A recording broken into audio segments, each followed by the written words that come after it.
আসসালামু আলাইকুম। পঞ্চম শ্রেণীর শিক্ষার্থী, তোমাদের বিগত ক্লাসে তোমাদের বইয়ের আমরা সমাধান করেছি 20তম পৃষ্ঠা।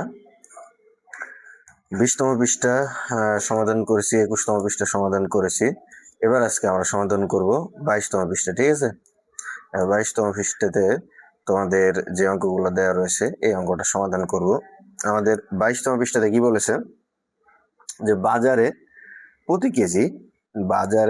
প্রতি কেজি বাসমতি চাল 240 টাকা এবং প্রতি কেজি মুগ ডাল 120 টাকায় বিক্রয় হয়। যদি আমরা 5 কেজি চাল এবং 3 কেজি ডাল ক্রয় করি এবং বিক্রেতা 2000 টাকা দেয়, তাহলে কত টাকা ফেরত পাবে? দেখো, তারা এখানে দুইটি নিয়মে অঙ্ক সমাধান করেছে। ঠিক আছে, দুইটি নিয়মে সমাধান করেছে তারা, সমাধান 1 এবং সমাধান 2। আমরা দুইটাই করব, দুইটাই বুঝবো, বোঝার পরে আমরা পরবর্তী যে অঙ্কগুলো রয়েছে স্টেপ সেগুলো করব। দেখো, এখানে তারা লিখছে যে বাসমতি চালের কথা লিখছে, যে বাসমতি চাল কিনছে তারা 5 কেজি। কয় কেজি? 5 কেজি 240 টাকা কেজি হিসাবে। তাহলে 1 কেজির দাম 240 টাকা হলে 5 কেজির দাম 1200 টাকা হয়। তারপরে সে মুগ ডাল 120 টাকা, 1 কেজির দাম হলে 3 কেজি কিনছে, যেহেতু 360 টাকা। এবার দেখো, সে যেহেতু চাল কিনলো এবং মুগ ডাল কিনলো, এই দুইটা একত্রে আমরা যোগ করলে পাই 560 টাকা। এবার সে দোকানদারকে দিল হচ্ছে 2000 টাকা, সরি 1560 টাকা। দোকানদারকে সে দিয়েছে হচ্ছে 2000 টাকা, এবার 1560 টাকা সে ক্রয় করছে, হ্যাঁ, মুগ ডাল এবং বাসমতি চাল।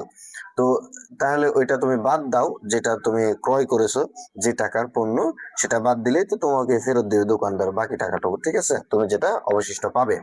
তো এই কথাটা তারা না লিখে এখানে জাস্ট গাণিতিক বাক্যে প্রথমে দ্বিতীয় সমাধানে খেয়াল করো যে 2000, মানে অর্থাৎ প্রথমে সে দোকানদারকে যে টাকাটা দিয়েছে ওই টাকাটাই সে উঠিয়েছে এখানে। ঠিক আছে, 2000 টাকা। এবার 240 টাকা করে চাল কিনেছে কয় কেজি? 5 কেজি। 120 টাকা করে ডাল কিনেছে কয় কেজি? 3 কেজি। এবার দেখো, এই দুটা গুণ হিসাবে করছে তারা। কি হিসাবে? গুণ হিসাবে। এই পাশে গুণ, এই পাশে গুণ। এবার সে প্রথমে, আমরা কি জানি যে ফার্স্ট ব্র্যাকেটের মধ্যে যেটা থাকবে সেটা সমাধান করতে হবে। সরল করার নিয়ম হচ্ছে ফার্স্ট ব্র্যাকেট প্রথমে, তারপর সেকেন্ড ব্র্যাকেট, তারপরে হবে থার্ড ব্র্যাকেটের অঙ্ক। ঠিক আছে, তাহলে তৃতীয়বারে হবে থার্ড ব্র্যাকেটের অঙ্ক। তাহলে প্রথম ব্র্যাকেটে আমরা যেহেতু এখানে করব, তাহলে 2000 প্রথমে তুমি উঠাই নাও, 2000 কোনো কিছু করতে হবে না, 2000 ব্র্যাকেটের বাইরে রয়েছে। এরপরে দ্বিতীয়বারে আমরা এই 240 এবং 5 গুণন হিসেবে করলাম, এরপরে যোগ রয়েছে 120 গুণন 3। এবারে এই দুইটা আমরা যোগ করছে, তাহলে তোমার 240 আর হচ্ছে 5 গুণ করলে কত হয়? 1200। এই যে এই পাশে দেওয়া রয়েছে, এবং 120 এবং 3 যোগ করলে হয় 360। এই দুইটা যোগ করছে, করার ফলে তারা পেয়েছে হচ্ছে যে 1560। এবার 1560 থেকে দোকানদারকে সে 2000 দিয়েছে, 2000 থেকে 1560 বাদ করছে, অঙ্ক সমাধান হয়ে গেছে। ঠিক আছে, 1560 টাকা বাদ দিলে 440 টাকা সমাধান। এরপর দেখো, 3 নাম্বার অঙ্ক আমরা করব। 7 নাম্বার অঙ্ক করব। 7 নাম্বার দেখো, মাহমুদ সাহেব মাসিক বেতন 35,000 টাকা। মাহমুদ সাহেবের মাসিক মানে এক মাসের বেতন 35,000 টাকা। প্রতি মাসে তিনি 18,000 টাকা বাড়ি ভাড়া দেয়। 35,000 টাকা তো বেতন, 18,000 টাকা সে বাড়ি ভাড়া দেয় এবং এছাড়া পরিবার নিয়ে খরচ করে 15,650 টাকা। অবশিষ্ট টাকা সে আবার ব্যাংকে রাখে। তাহলে তার মোট বেতন কত, আমরা সেটা আগে লিখবো। প্রথমে এখানে তিনি ব্যাংকে জমা রাখেন যে টাকা, এটা পাওয়ার জন্য আমি প্রথমে তার 35,000 মোট বেতনের টাকাটা লিখবো। এরপরে তিনি কি করে? তিনি হচ্ছে যে বাড়ি ভাড়া দেয় 18,000 টাকা। তাহলে 18,000 টাকা, এবং তিনি পরিবার নিয়ে খরচ করে 15,650 টাকা। এটা তিনি পরিবারের সাথে খরচ করে, এবং বলা হয়েছে যে সে মাসে, এটা হচ্ছে যে মাসে, ঠিক আছে, এটা মাসের খরচ তার। এবার বলছে কি যে 1 বছরে তিনি কত টাকা, তাহলে 1 বছর সময় সময় আমরা জানি কত মাস? 12 মাস। এই 12 মাসটা এখানে লিখবো। তাহলে এই 35,000 টাকা সে বেতন পাইলো, এই 35,000 টাকা আমরা অবশ্যই প্রথমে রাখবো। এবার ফার্স্ট ব্র্যাকেটের কাজ যদি করি, তাহলে এটা আমাদেরকে যোগ করতে হবে শূন্য, যেহেতু তার খরচ এবং মাসের ভাড়া এবং কি করে সে খরচ করে, ওই টাকাটা আমরা এখানে একত্রে করি। তাহলে 5, 6 এবং 6 8 এবং 5 এ 13 3 হাতে থাকে 1 2 আর ওই হাতে রাখে 3। ঠিক আছে, তাহলে 33,650 টাকা সে কি করে খরচ করে 35,000 টাকার মধ্যে। এবার সে অবশিষ্ট টাকা 12 মাসের টাকা অর্থাৎ 1 বছর সে জমা করে কয় টাকা দেখবো। এবার এখান থেকে এটা বিয়োগ করলে আমরা পাবো 0 6 আছে 10 পাবো 4 এ হাতে থাকে 1। এবার এটা হলো 7 7 আছে 10 পাবো 3 এ হাতে থাকে 1 4 1 তাহলে 3 3 মিলে তাহলে সে 1 মাসে জমা করে 1340 টাকা। 1 মাসে জমা করে 1340 টাকা। আর সে 12 মাসে জমা করে কত দেখি, তাহলে 12 দিয়ে গুণন করি 1340 গুণন 12 0 4 দুগুণে 8 3 দুগুণে 6 2 একে 2 0 4 একে 4 3 একে 3 1 একে 1। সরি, এখানে আমার একটা মিস্টেক হয়েছে, একটা ঘর বাদ হবে। এখানে যদি একটা ঘর বাদ করি তাহলে আমার গুণ 0 4 3 1। এবার 0 8 10 0 6 1। তাহলে তার 1 বছরে হবে 16,080 টাকা। 1 বছরে জমা হয় ব্যাংকে 16,080 টাকা। হিসাব ক্লিয়ার? 16,080 টাকা। আশা করি এটা নিয়ে তোমাদের কোনো সমস্যা নাই। চলো নিচের অঙ্কটা করি আমাদের।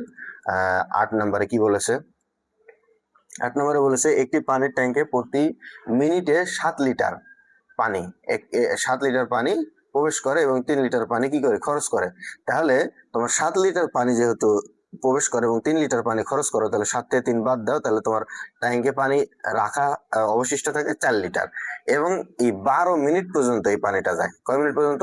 12 মিনিট পর্যন্ত। তাহলে প্রতি মিনিটে যদি 4 লিটার করে হয় তাহলে 12 মিনিট হবে 4 12 36 লিটার।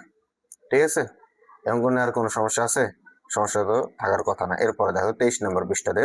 23 নম্বর পৃষ্ঠাতে বলেছে যে আমির, হেলাল, ফাতেমা ও জামিল 4 ভাই বোন। তারা বাসার জন্য কিছু আসবাবপত্র কিনেছে। কি কিনেছে? চেয়ার কিনেছে। ও কি কিনেছে? প্রথমে তারা কিনেছে খাট কিনেছে, আলমারি কিনেছে এবং চেয়ার কিনেছে। ঠিক আছে, সে কয়টি খাট কিনেছে দেখো তো। তারা খাট কিনেছে হচ্ছে যে 2টি খাট কিনেছে 2টি এবং খাটের মূল্য যে নিচে এখানে দেওয়া রয়েছে 16,000। তারা খাট কিনেছে 16,450 টাকা করে। কয়টি খাট? 2টি।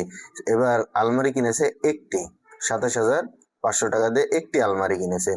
এবং চেয়ার কিনেছে 2,800 টাকা দিয়ে 6টি। এক একটার দাম 2,800, তাহলে 6টি। এরপরে যে টাকা খরচ হয়েছে এই টাকা আবার 4 জন সমান ভাগে ভাগ করে দিয়েছে। কয়জন? 4 জন। তাহলে আমরা 4 ভাই বোনের জন্য 4 নিয়ে নিলাম। এবার দেখো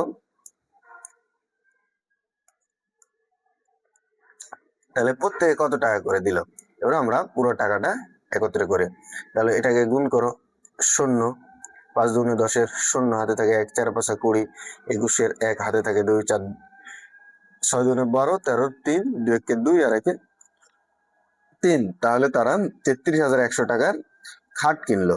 এরপরে দেখি সে এখানে 27,500 টাকায় আলমারি কিনছে। একটাই যেহেতু কিনছে এখানে গুণ করলে ওটাই হবে।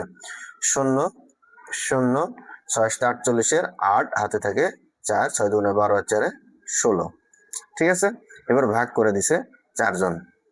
এবার আমরা টোটাল টাকাটা যোগ করব। তাহলে 0 0 দুইটা 0 এখানে রয়েছে 8 আর 5 13 আর 1 14 4 হাতে থাকে 1 7 7 14 14 14 আর 3 কত 17 7 হাতে থাকে 1 1 আর 1 2 2 4 আর 3 7। তাহলে 77,400 টাকা তারা টোটাল কেনাকাটা করছে। এবার 4 জনে ভাগ করে দিছে। কয়জনে? 4 জনে। তাহলে 4 ভাগ 77,400 টাকা। তাহলে তুমি একবার দাও 4 একে 4, তাহলে এখানে 37।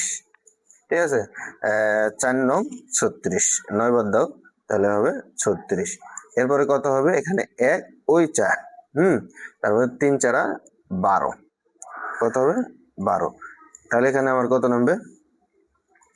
2 আর এই 0, 4 5 20। ঠিক আছে, তাহলে মিলে গেলে এই 0 এই 0, এখানে আমি 0টাই দেবো।